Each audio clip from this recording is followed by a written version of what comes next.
We are members of the Baha'i faith.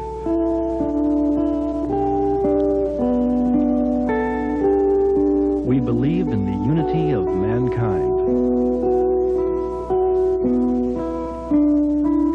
We are followers of a new light, the light of Baha'u'llah, the messenger of God for this age. We are the spiritual revolution.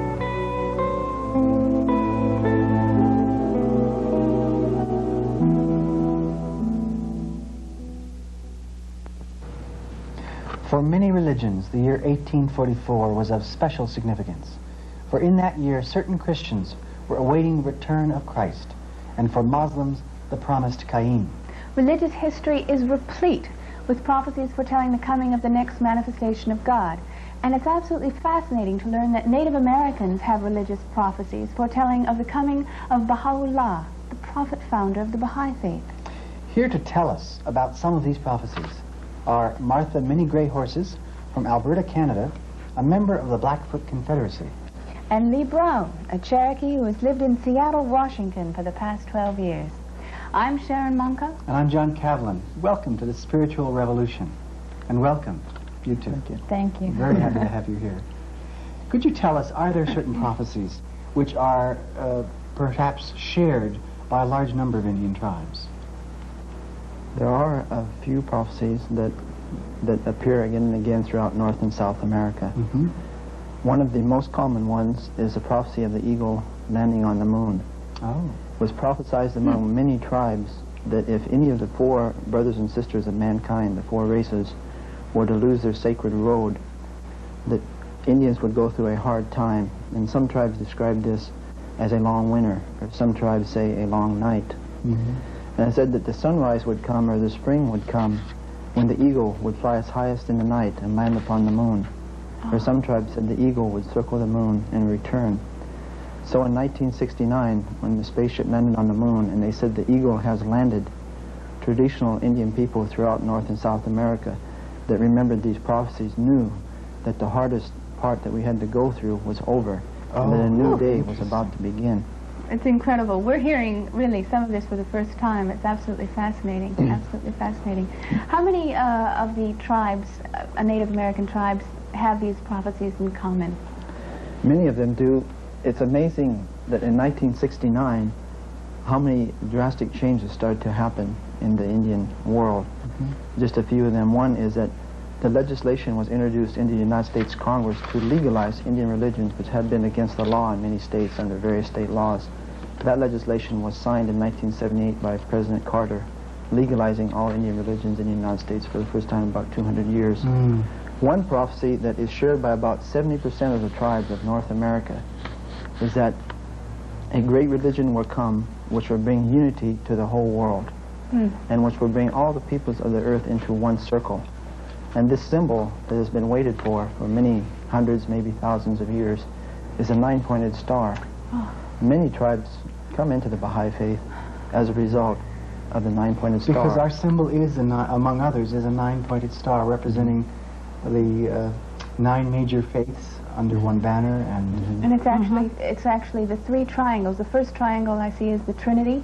The second triangle makes the Star of David, or the Star of Victory, and the third is the completion, at least for this millennium, of the third triangle of the Baha'i faith. So I've always been fascinated by the Baha'i symbol, and now even more fascinated to learn that the Indians have prophesied this symbol is coming. And you said many Indians are becoming Baha'is. Martha, can you tell us a little bit about your experience with Indians hearing about the faith? Well, I could only talk about my experience as a Baha'i. In Canada, we've been having a lot of activities for the Native believers. In April, we had the Vision Quest of Baha'u'llah in Montreal, and there was a very successful outcome of that. People from the Six Nations and the Mohawk were there, as well as people from Native people from Western Canada. We've had numerous unity gatherings in British Columbia, and we're planning to have a regional unity gathering in September of this year up in southern Alberta. I gathered then that there's a fairly large number of Native American Baha'is, native peoples. Yes, there is. As a result, perhaps, of these very dramatic prophecies being fulfilled. One of the things we touched on very briefly before we began was in 1844 there were many prophecies that were significant to Christians and Muslims, but there were also prophecies significant to the Aztec people. Could you tell us about those? The prophecy of the Aztecs comes down from the prophet Quetzalcoatl, who appeared to them a few thousand years ago. I think it was approximately 2,000 years before Christ that he appeared. He appeared to a small group of people who were the Toltecs, and he prophesied that before he died, he prophesied that they would be conquered by a people greater in number, but they would accept his religion. And these people that conquered the Toltecs were the Meztecs, who became known as a misnomer as the Aztecs. Quetzalcoatl stated before he died that by the time he returned, only three things would remain of his religion. One would be his name, the second would be the prophecy of his return, and the third would be his calendar, which is one of the most incredible calendars on the earth. The whole Aztec calendar is designed to pinpoint the return of Quetzalcoatl. Okay. And Cortez, when Cortez landed about 100 years before, 150 years before the end of the calendar, many people, as it always happens in the faith, had drifted away from the real essence of the teachings. They accepted Cortez as the bearded man from the east who would return. That's why with 100 men he was able to conquer almost all of Mexico. Isn't that fascinating? So for religious reasons they followed the man who was the very source of their destruction. But that calendar actually ended in 1844. A lot of research has been done on this. Or at least it points to the return of Quetzalcoatl in the year 1844. Are there members of the Aztec people who are becoming Baha'is? I imagine there are, but I don't know that for sure. And so basically we're talking about 1844 is the year that the Bab came to declare his mission, who was the forerunner of Baha'u'llah, which is the beginning of the Baha'i faith. So this year 1844 is really very, very, it's not a coincidence. Yeah, it's not a coincidence. The Aztec calendar only loses one day every 600 years. Our calendar loses one every 4. So it's a very accurate calendar. Indians have been praying for unity for many years, you've told us before. Right. And there are certain traditional Indian attitudes towards other races that are very encouraging to me. I would like to get into that as soon as we take a brief break. We'll be back very shortly.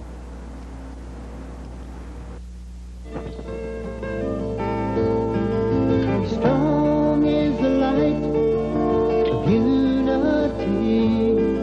It can light the world for you and for me. So why don't we reach out and be one planet, one people.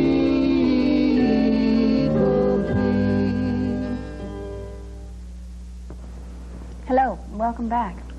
Lee, we were talking at the break about the method of prayer that the Indians, the Native Americans, use. Would you care to relate that to us?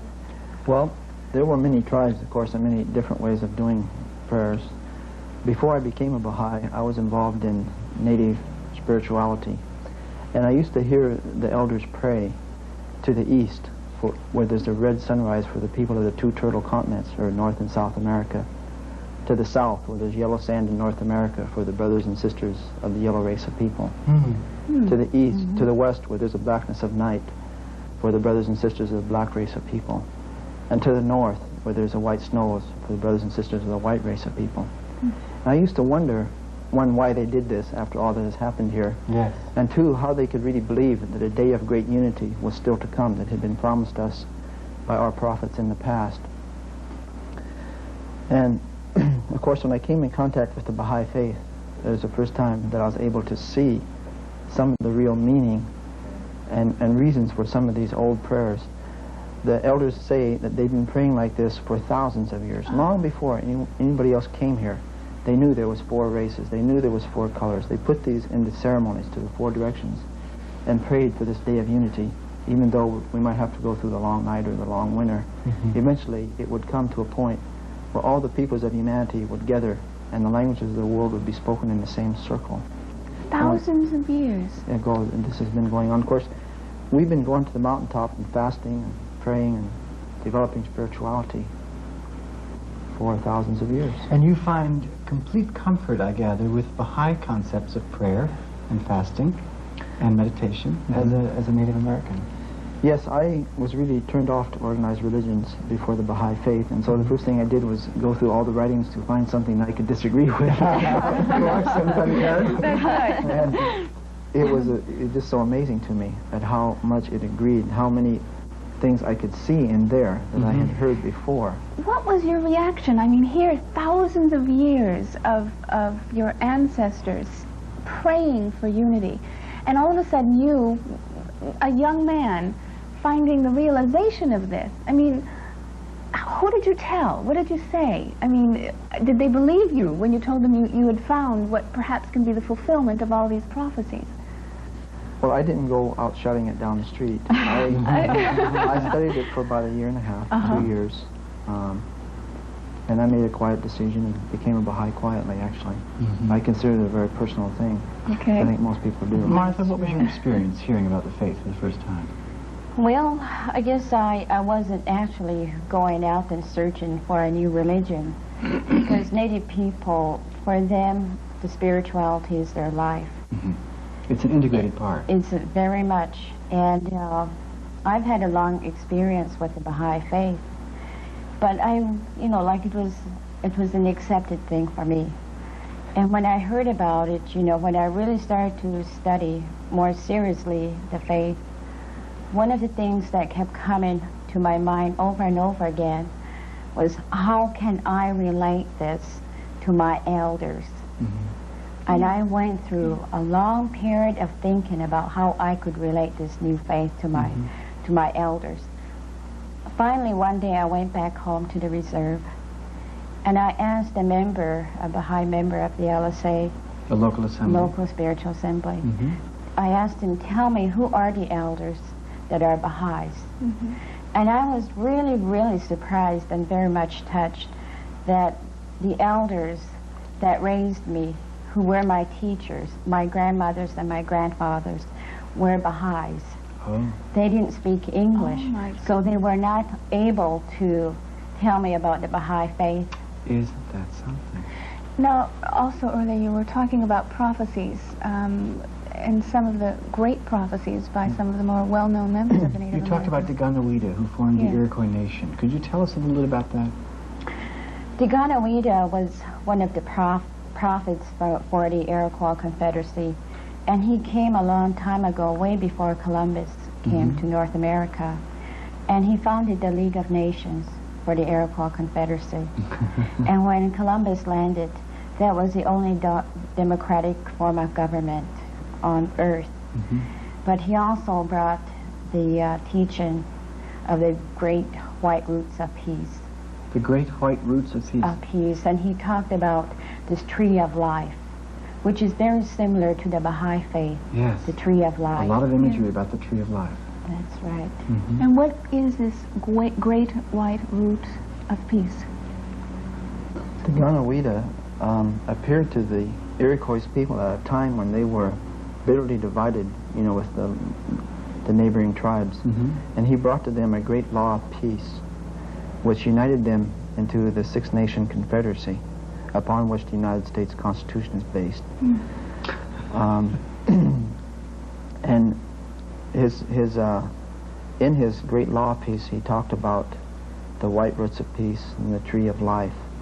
And he described the coming of a great one with the imagery that looks just like a Baha'i prayer when he talks about the coming of a great one that would do for the world what he had did for the Iroquois Confederacy, that this same type of thing would come to the whole earth through a great one, and he described how he would So come. not just to the Native Americans, but to the whole planet. But to all the world. I see. There was another vision by Black Elk. Would you care to tell us about that? Black Elk was a person that was a Lakota from the North and South Dakota area, and he had a great vision And it has been a vision that is now widely read among people of all tribes. And I heard it long before I was a Baha'i, and I used to wonder about it. I used to wonder how that could be. And his vision was that two wise ones would come from the east. He's seen them coming from the east, carrying a pipe with an eagle on it, a pipe made out of an eagle, like an eagle, a stone carved into an eagle. And he saw these two wise ones coming from the east like arrows. And he said between them rose a daybreak star, which is a phrase in some of the Baha'i writings. Yes. And he said, they gave to me an herb, and it was the herb of understanding. And Black Elk said he dropped it on the ground, and it grew into a small plant which blossomed into 4 blossoms, the red, the yellow, the black, and the white. And he said where it grew, there was no more darkness. Good. And he said, I looked down from the hill, which was the highest hill of all, and saw that the hoop, or the government of my people, was broken, and that it would never return. But I seen it return, he said, as a hoop of many hoops. And after I became a Baha'i, this came to have a great meaning to me. Well, I would imagine, because for us the twin prophets from the east represent the Bab, the forerunner of Baha'u'llah, and Baha'u'llah, the founder of our faith. And the hoop of many hoops would represent the entire Baha'i concepts of unity, world unity, national unity, tribal unity, religious unity. Very exciting. This is all extremely exciting. We'll be back after a brief message. There is only one God. There is basic unity among the teachings of all religions. Mankind is one family, the human race. All forms of prejudice must be eliminated. These principles of the Baha'i faith were revealed over a century ago by Baha'u'llah, the messenger of God for this age. We've been talking with Martha Minnie Greyhorses and Lee Brown. Lee, could you tell us a little more about the prophecies of Black Elk as they relate to the Baha'i faith? Sure. Before I became a Baha'i, I heard a Black Elk's vision, and it always had a very moving impact on me, and it's a very moving and beautiful vision. But after I became a Baha'i, each part of the vision started to have an extreme significance. First of all, as we mentioned, he saw the two wise ones coming from the east, which are, to me, the twin messengers of the Baha'i faith. He saw the daybreak star, which is a phrase that appears in Baha'i prayers and Baha'i writings. He saw a plant with the blossoms of the 4 colors, which is significant in Indian religion because of the unity of the 4 races, but then also in the Baha'i faith, with the unity of the 4 races being one of the 12 major tenets of the faith. He saw the darkness disappear through a greater understanding, and to me this means the darkness that is going to disappear as a result of the Baha'i writings. When he looked down from the highest hill of all and seen the hoop, or the government of the people, disappear, but it would come back as a hoop of many hoops, a hoop of many hoops. And to me this means that on any reserve where there's 9 Baha'is, we are part of the world system of government, and part of a world election that elects the Universal House of Justice in Israel. Which is our international body. So the whole vision came to have just an astounding meaning and impact. What are some of the other visions that you would like to share with us today? Well, I would like to share the vision of Wovoka today. Wovoka. Wovoka was a Paiute that, a full-blood Paiute whose parents were killed as a young man. He was raised by Christian missionaries. He was a Christian and he had a vision. His vision led to the forming of the ghost dance, which was the dance that led to the massacre at Wounded Knee. What do you mean by that? Led to the massacre at Wounded Knee? Well, people felt that it was a dance of war, that it was going to be leading to... It was a war dance? That it was going to be, but... I see. I don't know if I'd use that phrase, but... but it was actually... His vision actually was that Christ was living on earth. His vision was that Christ had returned. When did he live? He lived in the 1800s. He lived at the time that Baha'u'llah was living. I believe he saw Baha'u'llah in his vision. And the ghost dance songs translated, and I hesitate to say them because it's been quite a few years since I've seen them. But if I remember correctly, they say things like, Christ is living, a new nation is coming, a new nation is coming. And the people felt that by dancing the ghost dance, they would bring back the Indian nation, and they would bring back a great unity. And he foresaw this, Wovoka foresaw this, and this is his vision. And so here simultaneously he was having a vision of Christ being alive on the earth. And all over the planet, people were awaiting the return of Christ. And in fact, Baha'u'llah was living was at that time. the return of Christ, as we believe as Baha'is, and he was living on the planet simultaneously. Black Elk, when last year we had a meeting, and I'd like to have Martha talk about it, where we felt was very significant in terms of these visions. Martha, Yes, please. Martha. Yes, we had a meeting in Wilmette at the House of Worship Wilmette is outside Chicago. outside of Chicago. And it was one of the Native Council fires Sponsored by the National Baha'i by the Assembly. National Spiritual Assemblies of Canada, Alaska, and the United States. I see. The overall theme was bringing together more unity between the three countries. And I would say that there was about 55 Indian tribes represented. And that, for me, tells me that part of Black Elk's vision is being fulfilled. Because this is rather unusual among Native peoples to come together in that great number for a single purpose, I gather. Is that unusual nowadays? It's not unusual to come together, but it was unusual for me, having been at many of the other Native gatherings that occur, that the tremendous spirit and unity that was at this one, not only among the 55 tribes, but among Indians and non-Indians of all races. As a matter of fact, the non-Indians paid us a great compliment. They said that during the time they were there, they forgot that they were not Indian. There was so much unity and oneness there that race as an issue totally vanished. Yes. And the oneness was felt. And you were all Baha'is. And We you were all had- All Baha'is. You all believed in these other principles that we as Baha'is believe in, the oneness of mankind. What are some of these principles that you could share with us, and also share the experience of having all your brothers, that feeling of family? The principles of the Baha'i faith. One of those principles that I'm curious about is, we know that one of the laws Baha'u'llah revealed was the equality of men and women. How does this affect the Native peoples? Well, I think that Native peoples, as all peoples, are going to have to go back and take a look at our culture and the things that we do and interpret those in light of the new teachings. There was definitely racism and some, among tribes, and there was some sexism. We were not a perfect race of people living here in North America. But I think That's why Baha'u'llah came to bring some new principles. That's why he came. That's right. And I think as Native people, we're going to have to go back and look at things and try to weed out as much of the sexism in the communities as possible. The entire planet was victim to the concept of sexism, and I think that the coming of Baha'u'llah has changed that in many other respects. How about the concept of universal education? Is it something that the Native Americans practice? Do they allow all their children to be educated? Well, go ahead. Oh, I would just like to say that it's very similar to the Baha'i teaching that you educate the daughter.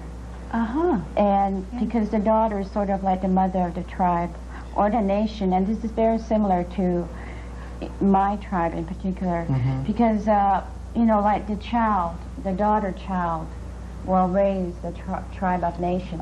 And that is very important, and I guess that's one of the principles that I found very attractive. Yes, that if there were a choice required to educate two children in a family, the girl child should be educated first, because she will in turn educate her children. But of course, in this age, all children must be educated, and one of our principles is compulsory education for all, because education enlightens the soul and the heart. The principle that most attracted me was the injunction against backbiting, which is rampant in the world these days. And I always used to wonder how we were going to get beyond tribal politics. And now I can see that as people become Baha'is and quit backbiting, this will happen. Not only in the Native American world, but it's absolutely fascinating to take it into any situation. Backbiting seems to be the most destructive. It's almost equivalent to murder in the Baha'i faith, so we have to adopt that kind of a concept. Very interesting. Yeah, there's something that I would like to share, and that is among some of the Plains tribes, one of their teaching is that when a man has 10 bad qualities and 1 good quality, focus upon that one positive quality and build a relationship upon that. That's very Baha'i. We have to take a brief break, but we'll be back very shortly for some closure. Please stay with us. We invite you to join the spiritual revolution. For more information about the Baha'i Faith, please write the Baha'i National Center, Wilmette, Illinois, 60091. Or check your local telephone book under Baha'i.